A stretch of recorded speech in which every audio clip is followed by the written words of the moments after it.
इस वीडियो में हम बात करने वाले हैं रॉल्स लॉ के बारे में। तो शुरू कर लेते हैं।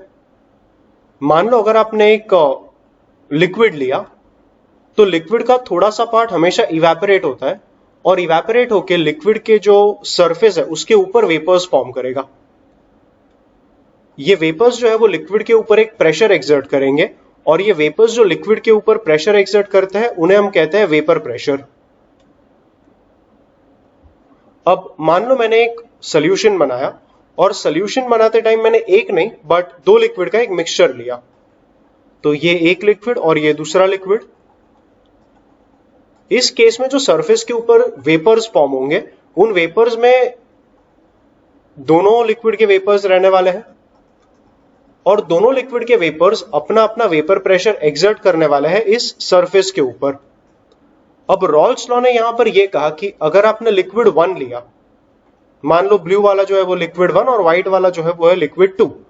लिक्विड 1 का वेपर प्रेशर जो रहेगा उसे हम लिखेंगे x1 p1 नॉट करके और लिक्विड 2 का जो वेपर प्रेशर रहेगा p2 उसे हम लिखेंगे x2 p2 नॉट करके। यहां पे p1 और p2 जो रहेंगे उन्हें हम कहेंगे इंडिविजुअल लिक्विड्स, लिक्विड 1 और लिक्विड 2 का जो अपना अपना प्रेशर है जो वो एक्सर्ट करेंगे सरफेस के ऊपर, वो P1 और P2 है। और X1 और X2 मतलब उन दोनों लिक्विड्स के मोल फ्रैक्शंस। तो अगर मैंने कहा X1 मतलब लिक्विड 1 का मोल फ्रैक्शन, X1 दिया जाएगा N1 upon N1 plus N2 करके। N1 मतलब लिक्विड 1 का नंबर ऑफ मोल्स और N1 प्लस N2 मतलब total number of moles in the solution. Total number of moles मतलब क्या? पहले लिक्विड प्लस दूसरे लिक्विड का जो टोटल नंबर ऑफ मोल्स है वो टोटल नंबर ऑफ मोल्स। तो डिनोमिनेटर में आ गया N1 प्लस N2 और न्यूमरेटर में आ गया N1, मतलब सिर्फ और सिर्फ लिक्विड 1 का नंबर ऑफ मोल्स। ये रहेगा मोल फ्रैक्शन ऑफ कंपोनेंट 1 या मोल फ्रैक्शन ऑफ लिक्विड 1। और सिमिलरली अगर हम X2 का फॉर्मूला लिखने जाएंगे तो X2 का वैल्यू आएगा लिक्विड 2 का number of moles upon total number of moles जो कि है N1 प्लस N2। अब P1 नॉट और P2 नॉट क्या है? P1 नॉट मतलब अगर आपने प्योर लिक्विड P1 लिया तो प्योर लिक्विड P1 का जो वेपर प्रेशर रहेगा वो P1 नॉट, और प्योर लिक्विड P2 अगर लिया P1 के बिना तो प्योर लिक्विड P2 का जो वेपर प्रेशर रहेगा वो रहेगा P2 नॉट। तो ये P1 और P2 जो रहेगा ये वेपर प्रेशर्स है इंडिविजुअल कंपोनेंट्स 1 और 2 की वजह से। जो टोटल वेपर प्रेशर आएगा that will be vapour pressure of component 1 plus vapour pressure of component 2। तो अल्टीमेटली ये जो फॉर्मूला है ये फॉर्मूला है रॉल्स लॉ। ओके, तो बढ़ते हैं इसका ग्राफ देखने की तरफ। अगर ग्राफ में देखा जाए तो यहां पर वैसे ये ग्राफ मैंने लिया है गवर्नमेंट टेक्स्ट बुक से, महाराष्ट्र गवर्नमेंट टेक्स्ट बुक से। इस ग्राफ में कुछ मिस्टेक्स भी है, उनके बारे में भी हम बात कर लेंगे सो दैट पढ़ते टाइम आप कंफ्यूज ना हो जाओ। ग्राफ जब शुरू होता है तब x1 का वैल्यू 1 और x1 का वैल्यू 0 दिया है। ये बेसिकली x2 का वैल्यू है। x1 का वैल्यू 1 मतलब इस पॉइंट पे आपके पास पूरा का पूरा लिक्विड कंपोनेंट 1 का ही है, और जैसे जैसे आप राइट में जाएंगे वैसे वैसे आप x2 मतलब mole fraction of second component बढ़ाते जाएंगे। इस पॉइंट पे x2 का वैल्यू हो जाएगा 1 और x1 का वैल्यू हो जाएगा 0। तो इस पॉइंट पे आपके पास सिर्फ और सिर्फ कंपोनेंट 2 रहेगा और कंपोनेंट 1 नहीं रहेगा, क्योंकि इस पॉइंट पे हमारे पास सिर्फ कंपोनेंट 1 था। इस पॉइंट पे हमारे पास जो वेपर प्रेशर आया, हमने y एक्सिस पे वेपर प्रेशर प्लॉट किया है, तो उस पॉइंट पे हमारे पास जो वेपर प्रेशर आया वो रिप्रेजेंट करेगा कंपोनेंट 1, प्योर कंपोनेंट 1 का वेपर प्रेशर जो कि है P1 नॉट। और इस पॉइंट पे क्योंकि हमारे पास सिर्फ कंपोनेंट 2 अवेलेबल था, इस पॉइंट पे हमारे पास जो वेपर प्रेशर आएगा उसे हम कहेंगे प्योर कंपोनेंट 2 का वेपर प्रेशर मतलब P2 नॉट। इन बिटवीन अगर हमने कोई भी कॉन्सेंट्रेशन ले लिया, मान लो मैं बात कर रहा हूं इस पॉइंट पे, इस पॉइंट पे मान लो x2 का वैल्यू जो है वो है 0.1 और x1 का जो वैल्यू है वो है 0.9। तो क्योंकि यहां पर x1 आपका 100% था और इस पॉइंट पे आपका कंपोनेंट 1, इस पॉइंट पे आपका कंपोनेंट 1 सिर्फ 90% ही है आपके पास, आप कहेंगे कि कंपोनेंट 1 का जो वेपर प्रेशर रहेगा वो प्योर कंपोनेंट 1 का जो वेपर प्रेशर था उससे थोड़ा कम रहेगा। तो ये जो पॉइंट है ये रिप्रेजेंट करेगा कंपोनेंट 1 का vapour pressure for x2 equal to 0.1 and x1 equal to 0.9।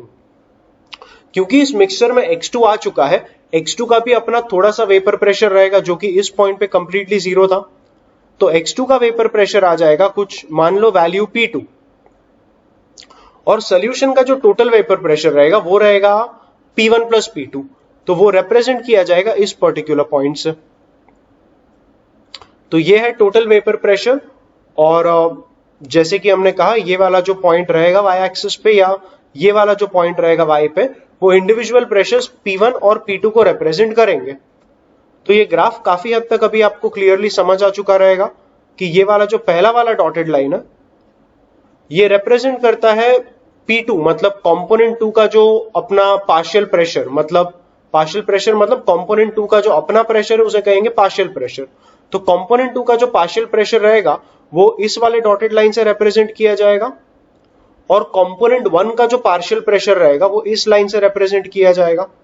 और किसी भी कॉन्सेंट्रेशन पे, किसी भी X2 के वैल्यू पे अगर हमने उन दोनों प्रेशर्स का टोटल किया तो हमें मिल जाएगा टोटल वेपर प्रेशर, जो कि रिप्रेजेंट किया गया है इस लाइन से। तो ये आ गया ग्राफ एक ऐसे सोल्यूशन का जो बनाया गया है दो लिक्विड P1 और P2 से। आप अगर इसे थोड़ा और ध्यान से देखेंगे तो यहां पे आपको मिलेगा कि इसे आइडियल सोल्यूशन कहा गया है। तो आइडियल सोल्यूशन मतलब क्या? देखो, अगर आपने दो सोल्यूशंस को आपस में मिक्स किया तो आइडियल सोल्यूशंस मतलब ये दो सोल्यूशंस आपस में मिक्स हो जाएंगे और एक दूसरे को ना रिपेल करेंगे ना एक दूसरे के साथ अट्रैक्ट होंगे। अगर ये दोनों सोल्यूशंस आपस में एक दूसरे के साथ रिपेल या अट्रैक्ट करेंगे तो जो बिहेवियर है वो इस बिहेवियर से थोड़ा सा अलग रहेगा। वो बिहेवियर क्या रहेगा उसे भी देखेंगे, लेकिन उसके पहले आइडियल सोल्यूशन के बारे में थोड़ा कुछ टर्म्स जान लेते हैं। आइडियल सोल्यूशन के बारे में ऐसा है कि अगर मान लो आपने 50 ml कंपोनेंट 1 का लिया या लिक्विड 1 का लिया प्लस 50 ml आपने लिक्विड 2 का लिया, तो जो आपका सोल्यूशन बनेगा वो प्रॉपर 100 ml का सोल्यूशन ही रहेगा। ओके, तो अगर आपने कहा डेल्टा वी मतलब क्या? जो आपका फाइनल वॉल्यूम है जो आपका ओरिजिनल वॉल्यूम था उनके बीच का डिफरेंस। आपका फाइनल वॉल्यूम 100 आया, ओरिजिनली जो आपका टोटल वॉल्यूम था वो भी 100 था। तो delta V for the mixture, mixing के टाइम पे क्या कोई आपके वॉल्यूम में चेंज आया? The answer is no. तो डेल्टा वी मतलब change in volume for the mixture, ये आएगा 0। डेल्टा एच मतलब एंथैल्पी ऑफ मिक्सिंग। अगर आपने दोनों लिक्विड्स को मिक्स किया तो क्या इस प्रोसेस में हीट लिबरेट होगा? अगर आपका आइडियल सोल्यूशन है तो कोई भी हीट लिबरेट नहीं होने वाला है, और इसलिए डेल्टा एच मतलब change in enthalpy of the mixture भी 0 ही रहेगा। अब देखते हैं कुछ नॉन आइडियल सॉल्यूशंस का बिहेवियर। मान लो अगर मैंने आपको एक सॉल्यूशन बना के दे दिया जिसमें दोनों जो कंपोनेंट हमने लिए वो आपस में एक दूसरे के साथ अट्रैक्ट करेंगे। अगर दो कंपोनेंट आपस में एक दूसरे को अट्रैक्ट करेंगे तो इनका वेपराइजेशन होना थोड़ा डिफिकल्ट हो जाएगा, और इस वजह से जो वेपर्स फॉर्म होंगे वो आइडियल बिहेवियर से, आइडियल उसका जो एक्सपेक्टेड बिहेवियर होना चाहिए वो वेपर्स उस बिहेवियर से थोड़े कम रहेंगे, या एक्सपेक्टेड क्वांटिटी ऑफ वेपर्स जो आना चाहिए था उस क्वांटिटी से कम क्वांटिटी में वेपर्स आएगा। क्योंकि आपका वेपर्स कम क्वांटिटी में आया, वेपर प्रेशर भी थोड़ा कम रहेगा एक्सपेक्टेड के कंपैरिजन में। यही ट्रेंड अभी हम ऑब्जर्व करेंगे ग्राफ में। ये वाला ग्राफ उन्होंने रिवर्स करके दिया है पिछले वाले ग्राफ के कंपैरिजन में। इस ग्राफ में उन्होंने लेफ्ट साइड वाले पॉइंट को x1 0 और x2 1 लिया है, मतलब लेफ्ट वाले पॉइंट पे आपके पास पूरा का पूरा कंपोनेंट लिक्विड 2 है, और राइट में देखा जाए तो x1 का वैल्यू 1 और x2 का वैल्यू 0 है। मतलब राइट में पूरा का पूरा कंपोनेंट लिक्विड 1 है और लिक्विड 2 का कुछ क्वांटिटी राइट में नहीं है। तो ये जो पॉइंट है ये रिप्रेजेंट करेगा P2 नॉट, मतलब लिक्विड 2 का, प्योर लिक्विड 2 का वेपर प्रेशर, और ये जो पॉइंट है ये प्योर लिक्विड 1 का vapour pressure P1 not represent करेगा। ये जो डॉटेड लाइन है ये आइडियल बिहेवियर है, क्योंकि इस पॉइंट पे कंपोनेंट 2 100% था। ये वाला जो लाइन है ये रिप्रेजेंट करेगा P1 के वेपर प्रेशर का वेरिएशन, मतलब कंपोनेंट 1 के वेपर प्रेशर का वेरिएशन, और ये वाला डॉटेड लाइन रिप्रेजेंट करेगा कंपोनेंट 2 का वेपर प्रेशर का वेरिएशन। क्योंकि मैंने कहा कि दोनों लिक्विड्स आपस में एक दूसरे को अट्रैक्ट करेंगे, जो इंडिविजुअल कंपोनेंट्स का वेपर प्रेशर रहेगा एक्सपेक्टेड से थोड़ा कम रहेगा। सो मान लो आपने इस पर्टिकुलर कॉम्पोजिशन का बात किया, कंपोनेंट 1 का एक्सपेक्टेड वेपर प्रेशर होना चाहिए था इतना, लेकिन उतना वो है नहीं। कंपोनेंट 1 का वेपर प्रेशर ये सॉलिड लाइन से दिया गया है और वो वेपर प्रेशर देखो थोड़ा सा कम है, ये थोड़ा ज्यादा वेपर प्रेशर है और ये थोड़ा कम है। तो कंपोनेंट 1 का वेपर प्रेशर एक्सपेक्टेड से थोड़ा कम है। सिमिलरली ये जो डॉटेड लाइन था ये वाला, ये कंपोनेंट 2 के लिए था। तो कंपोनेंट 2 का इस वाले कॉम्पोजिशन पे कंपोनेंट 2 का वेपर प्रेशर आना चाहिए था इतना, लेकिन आता है एक्चुअली इतना।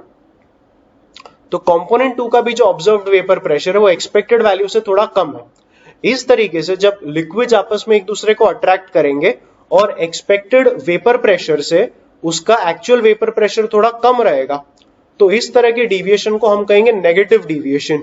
तो ये एक एग्जांपल है उन लिक्विड्स का जो नेगेटिव डिविएशन दिखाते हैं, रॉल्स लॉ से।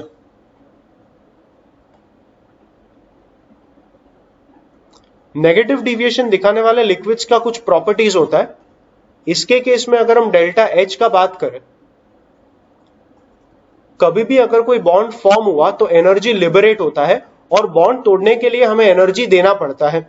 तो यहां पर दो लिक्विड्स आपस में अट्रैक्ट करेंगे, उनके बीच में फिजिकल बॉन्ड्स का फॉर्मेशन होगा, इस वजह से एनर्जी लिबरेट होगा। इसलिए हम कहेंगे delta H for the mixture negative रहेगा। Energy liberated delta H negative, क्योंकि बॉन्ड फॉर्म हुआ, एनर्जी लिबरेट हुआ, इसलिए हमने कहा डेल्टा एच को negative. What about delta V? Delta V for the mixture, mixing के प्रोसेस के लिए डेल्टा वी जो रहेगा वो हम कैसे निकालेंगे? तो मान लो आपने एक लिक्विड का लिया 50 ml प्लस दूसरे लिक्विड का लिया 50 ml, आना चाहिए था 100 ml, लेकिन क्योंकि ये लिक्विड्स आपस में एक दूसरे को अट्रैक्ट करेंगे, इनका वॉल्यूम थोड़ा सा कम हो जाएगा। मान लो 100 के बदले 99 ml मिल गया। तो डेल्टा वी मिक्स पॉजिटिव होगा या नेगेटिव? डेल्टा वी मिक्स मतलब सोल्यूशन का जो वॉल्यूम है वो माइनस पहले आपका कितना वॉल्यूम था वो, तो फाइनल वॉल्यूम 99 आया और इनिशियल वॉल्यूम 100 आया। तो अगर आपने 99 माइनस 100 किया तो ये नेगेटिव आएगा। सो मिक्सिंग के टाइम पे वॉल्यूम कम हो जाएगा, इसलिए डेल्टा वी मिक्स का वैल्यू नेगेटिव आया। एक बार वापस बोल देता हूं, डेल्टा वी मिक्स मतलब सोल्यूशन का जो वॉल्यूम रहेगा वो, that is the final volume, minus the initial volume. Initial volume मतलब जो टोटल वॉल्यूम इनिशियली मिक्स करने से पहले था वो, टोटल इनिशियल वॉल्यूम। तो ये रहेगा डेल्टा वी मिक्स। और क्योंकि इसमें फाइनल वॉल्यूम थोड़ा कम आया इनिशियल वॉल्यूम के टोटल से, हमने कहा डेल्टा वी मिक्स नेगेटिव रहेगा। तो ये आ गया 2 पॉइंट एक ऐसे सोल्यूशन के लिए जो कि रॉल्स लॉ से नेगेटिव डिविएशन एग्जिबिट करेगा। और वो 2 इंपॉर्टेंट पॉइंट ये है कि उनका डेल्टा एच मिक्स और डेल्टा वी मिक्स नेगेटिव रहेगा। इसी का ही रिवर्स केस ले लो। रिवर्स केस में बात ये होगा कि अगर दो लिक्विड्स आपस में रिपेल करेंगे, तो ये मान लो एक सोल्यूशन बना दिया दो लिक्विड्स का, ये दोनों लिक्विड्स आपस में मिक्स नहीं होते हैं, आपस में काफी ज्यादा एक दूसरे को रिपेल करते हैं। तो जो लिक्विड है वो सोल्यूशन में रहने के बदले ज्यादातर वेपर फॉर्म में रहना पसंद करेंगे। तो वेपर्स में उनका जो एक्सपेक्टेड क्वांटिटी था उससे थोड़ा ज्यादा क्वांटिटी देखने मिलेगा। इसकी वजह से जो वेपर प्रेशर रहेगा वो एक्सपेक्टेड वैल्यू से थोड़ा ज्यादा रहेगा। अगर आपने कोई भी एक कॉन्सेंट्रेशन ले लिया, अच्छा उस कॉन्सेंट्रेशन पे जाने से पहले ये वाला ग्राफ भी देख लो। लेफ्ट में x1 0 है और x2 1 है, मतलब लेफ्ट में जो भी कंपोनेंट है दिस रिप्रेजेंट्स प्योर x2, मतलब लिक्विड 2, प्योर लिक्विड 2 रिप्रेजेंट किया गया है इस पॉइंट पे। और इस पॉइंट पे आपका x1 का वैल्यू 1 और x2 का वैल्यू 0 है, मतलब इस पॉइंट पे आपका प्योर लिक्विड 1 है और लिक्विड 2 उसमें नहीं है। तो ये पॉइंट रिप्रेजेंट करेगा P1 नॉट और ये पॉइंट रिप्रेजेंट करेगा P2 नॉट। जो ये वाला डॉटेड लाइन है, क्योंकि वो 0 से मैक्सिमम तक बढ़ रहा है, वो लाइन रिप्रेजेंट करेगा vapour pressure for the component 1 P1 को। और ये कंपोनेंट जो है वो ये लाइन जो है डॉटेड लाइन, ये रिप्रेजेंट करेगा लिक्विड 2 के वेपर प्रेशर को। तो ये जो डॉटेड लाइन्स है वो एक्सपेक्टेड वैल्यूज है और एक्चुअल वैल्यू रिप्रेजेंट किया गया है इन सॉलिड लाइन्स से। और ये वाला तो आते हैं इस पर्टिकुलर कॉन्सेंट्रेशन पे, जहां पे अगर हम कंपोनेंट 1 का बात करें तो एक्सपेक्टेड वेपर प्रेशर कुछ इतना होना चाहिए था, लेकिन जो ऑब्जर्व्ड वेपर प्रेशर है वो उससे थोड़ा बड़ा है इतना, इंडिकेटिंग कि कंपोनेंट 1 लिक्विड से ज्यादा वेपर फेज में रहना पसंद करेगा। सिमिलरली अगर ये वाला डॉटेड लाइन देखेंगे तो ये वाला डॉटेड लाइन कंपोनेंट 2 के लिए था, और सॉलिड लाइन से अगर देखें तो कंपोनेंट 2 का भी वेपर प्रेशर एक्सपेक्टेड वैल्यू से थोड़ा बड़ा है। इस वजह से हम कंक्लूड कर सकते हैं कि कंपोनेंट 2 भी वेपर फॉर्म में रहना ज्यादा पसंद करेगा। इस टाइप के लिक्विड्स, इस टाइप के सॉल्यूशंस को हम कहते हैं कि ये सॉल्यूशंस एक पॉजिटिव डिविएशन एग्जिबिट करते हैं रॉल्स लॉ से। पॉजिटिव डिविएशन में जो इंडिविजुअल कंपोनेंट्स थे, उन इंडिविजुअल कंपोनेंट्स का वेपर प्रेशर एक्सपेक्टेड वैल्यू से थोड़ा सा बड़ा था। तो इस केस में हम ऐसा कहेंगे कि जो डेल्टा वी मिक्स रहेगा वो पॉजिटिव या नेगेटिव, ऑफ कोर्स आप समझ चुके रहोगे कि ये पॉजिटिव होगा। जिन जिन लोगों को नहीं समझा उन लोगों के लिए, मान लो 50 ml कंपोनेंट 1 का प्लस 50 ml कंपोनेंट 2 का आपने मिक्स किया तो टोटल वॉल्यूम 100 आना चाहिए, लेकिन क्योंकि कंपोनेंट्स आपस में एक दूसरे को रिपेल करेंगे, शायद टोटल वॉल्यूम थोड़ा सा बढ़ के हो जाएगा 101 ml। अगर आप final volume minus total initial volume को सब्ट्रैक्ट करेंगे तो ये आएगा 101 माइनस 100, वो हो जाएगा 1 ml, जो कि एक पॉजिटिव नंबर है। इसलिए ऐसे सॉल्यूशंस जो कि पॉजिटिव डिविएशन शो करेंगे उनका डेल्टा वी मिक्स पॉजिटिव रहेगा, और इन्हें मिक्स करवाने के लिए हमें बाहर से इनको एनर्जी देना पड़ेगा। इनके मिक्स होने से कोई बॉन्डिंग फॉर्म नहीं हुआ था कि एनर्जी लिबरेट हो, उल्टा इन्हें मिक्स कराने के लिए हमें उन्हें पकड़ के रखना पड़ेगा। इसलिए हम ये कह सकते हैं कि हमने बाहर से एनर्जी सप्लाई किया इन्हें मिक्स करवाने के लिए। तो क्योंकि आपके सिस्टम ने एनर्जी को एब्जॉर्ब किया, डेल्टा एच जो रहेगा वो पॉजिटिव आएगा। डेल्टा एच मतलब एंथैल्पी चेंज, हीट अगर एब्जॉर्ब किया या एनर्जी एब्जॉर्ब किया तो डेल्टा एच पॉजिटिव आएगा, एंड एनर्जी लिबरेट किया तो डेल्टा एच नेगेटिव। क्योंकि इसमें मिक्स करवाने के लिए हमने एनर्जी दिया, डेल्टा एच इन सॉल्यूशंस के लिए जो पॉजिटिव डिविएशन शो करेंगे, डेल्टा एच उनके लिए रहेगा पॉजिटिव। एक और डेफिनेशन लिख लेते हैं जिनके बारे में हमने अभी अभी बात किया। सॉल्यूशन अगर नेगेटिव डिविएशन दिखाएगा तो P1 आइडियली होना चाहिए था x1 P1 नॉट, बट क्योंकि ये वेपर प्रेशर एक्सपेक्टेड वैल्यू से कम रहेगा, हम कहेंगे P1 will be lesser than x1 P1 not and P2 will be lesser than x2 P2 naught। x2 P2 naught उसका एक्सपेक्टेड वेपर प्रेशर है Rawls law के हिसाब से, लेकिन जो एक्चुअल प्रेशर रहेगा वो कम रहेगा। तो इस केस में ऐसा बिहेवियर दिखाने वाले लिक्विड्स को, जैसे कि हमने कहा, हम कहेंगे that these solutions are showing negative deviation from Rolle's law, and जो पॉजिटिव डिविएशन वाले थे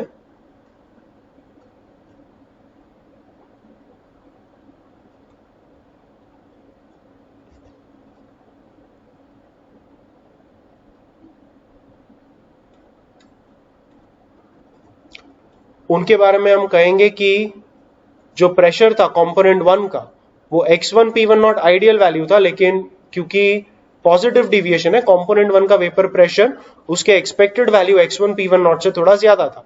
सिमिलरली कंपोनेंट 2 के लिए भी P2 x2 P2 नॉट से थोड़ा ज्यादा था। अगर ये वाला प्रॉपर्टी सेटिस्फाई हुआ तो हम कहेंगे कि हमारे सॉल्यूशंस दिखा रहे हैं positive deviation from Rawls law. एक एग्जांपल्स हम ले लेते हैं इसके ऊपर बेस्ड। हमें कहा है कि दो लिक्विड्स है, प्योर लिक्विड्स, जिनके वेपर प्रेशर्स है 450 mm of Hg and 700 mm of Hg at 350 Kelvin। Temperature का इस सब में ज्यादा काम नहीं है। Find the total composition of liquid and vapour if the total vapour pressure is 600 mm। अब टोटल वेपर प्रेशर जो होता है वो होता है कंपोनेंट 1 प्लस कंपोनेंट 2 का vapour pressure. Total vapour pressure दिया है 600। कंपोनेंट 1 का वेपर प्रेशर रॉल्स लॉ के हिसाब से होता है x1 P1 not plus component 2 का रहेगा x2 P2 नॉट। 600 आ जाएगा x1 P1 नॉट मतलब कंपोनेंट 1 प्योर लिक्विड 1 का वेपर प्रेशर जो कि दिया है 450, प्लस x2 को लिख लेंगे 1 माइनस x1 क्योंकि x1 प्लस x2 का वैल्यू आएगा 1, एंड P2 नॉट का वैल्यू दिया है 700। बस जैसे इस इक्वेशन को हम सॉल्व कर लेंगे हमें x1 और x2 का वैल्यूज मिल जाएगा। तो ये आ जाएगा, सबसे पहले तो जो जीरो से उन्हें काट देंगे, तो ये 0 कटा और 0 भी कटा। We can also further divide this entire equation with 5, तो ये आएगा 12, ये आएगा 9 और ये आएगा कितना 14। अगर एक्सपांड कर ले तो यहां पर आ जाएगा 12 is equals to 9x1 plus 14 minus 14x1 और 5x1 चला जाएगा लेफ्ट में, तो ये आएगा 5x1 इक्वल टू 2। तो x1 का वैल्यू आपको आ गया 2/5 मतलब 0.4, तो x2 का वैल्यू आ गया 0.6। ये 0.4 और 0.6 मोल फ्रैक्शंस है लेकिन लिक्विड फेज में। सो ये काफी इंपॉर्टेंट पॉइंट है जो आपको समझना है कि कंपोनेंट 1 लिक्विड में भी प्रेजेंट है, आई मीन 1 एंड 2 आपके दोनों कंपोनेंट लिक्विड में भी प्रेजेंट है, आपके दोनों कंपोनेंट इधर वेपर्स में भी प्रेजेंट है। जो x1 और x2 आपको मिला वो इनका मोल फ्रैक्शन है लेकिन लिक्विड फेज में। तो x1 का वैल्यू आ गया 0.4 in the liquid phase and x2 का वैल्यू जो आया वो आ गया 0.6 इन द लिक्विड फेज। अभी अगर मुझे वेपर फेज में इनके मोल फ्रैक्शन चाहिए, वेपर फेज में मोल फ्रैक्शन हमेशा YA और YB इन लेटर्स से हम डिनोट करेंगे। तो वेपर प्रेशर में अगर हमें इनका मोल फ्रैक्शन चाहिए तो कैसे मिलेगा, उसके लिए डाल्टन्स लॉ यूज करना है। तो डाल्टन लॉ ने क्या कहा था कि अगर मान लो आपके पास एक चेंबर है जिसमें आपके पास दो गैसेस है, तो जो टोटल प्रेशर रहेगा वो रहेगा पहले गैस का प्रेशर प्लस दूसरे गैस का प्रेशर। अगर मैंने आपसे पूछा पहले गैस का मोल फ्रैक्शन क्या है, mole fraction of gas 1 will be given by pressure of 1 divided by the total pressure, और मोल फ्रैक्शन ऑफ गैस 2 क्या रहेगा, that will be pressure of component 2 divided by the total pressure. बस इसी law को use करके हम इस वाले क्वेश्चन में वेपर फेज का भी कॉन्फ़िगरेशन, वेपर फेज का भी कॉन्फ़िगरेशन नहीं कॉम्पोजिशन, वेपर फेज का भी कॉम्पोजिशन हम इस क्वेश्चन में निकाल सकेंगे। x1 और x2 का वैल्यूज हम जानते हैं, तो जो p1 का वैल्यू आएगा वो रहेगा x1 p1 नॉट, ये आ जाएगा 0.4 मल्टीप्लाइड बाय p1 नॉट था 450, तो 45 इंटू 4 करेंगे तो ये आ जाएगा कितना 180 mm ऑफ Hg। और अगर कंपोनेंट 2 का वेपर प्रेशर निकाले तो ये आ जाएगा x2 p2 नॉट, वो है 0.6 इंटू कंपोनेंट 2 का वेपर प्रेशर कितना है, इट इज 700, ये आ जाएगा 70 इंटू 6 मतलब 420 mm ऑफ Hg। तो अगर हम निकालने का कोशिश करें YA मतलब कंपोनेंट A का mole fraction in the vapour phase, तो ये आ जाएगा उस कंपोनेंट का वेपर प्रेशर जो कि है 180 divided by the total vapour pressure जो कि हमें पहले से देके रखा है 600 था, डिवाइड कर लेंगे तो ये आ जाएगा 0.3 YA का वैल्यू मतलब mole fraction of A in the vapour phase and mole fraction of B in the vapour phase, ये आ जाएगा B का जो वेपर प्रेशर है वो मतलब P2 का value that is 420 upon the total vapour pressure 600 और ये वैल्यू आ जाएगा 0.7। तो ये आ गया आपका मोल फ्रैक्शन कंपोनेंट B का वेपर फेज में। आई होप जो भी मैंने इस वीडियो में डिस्कस किया है आपको कहीं ना कहीं हेल्पफुल रहा हो। Thank you for watching.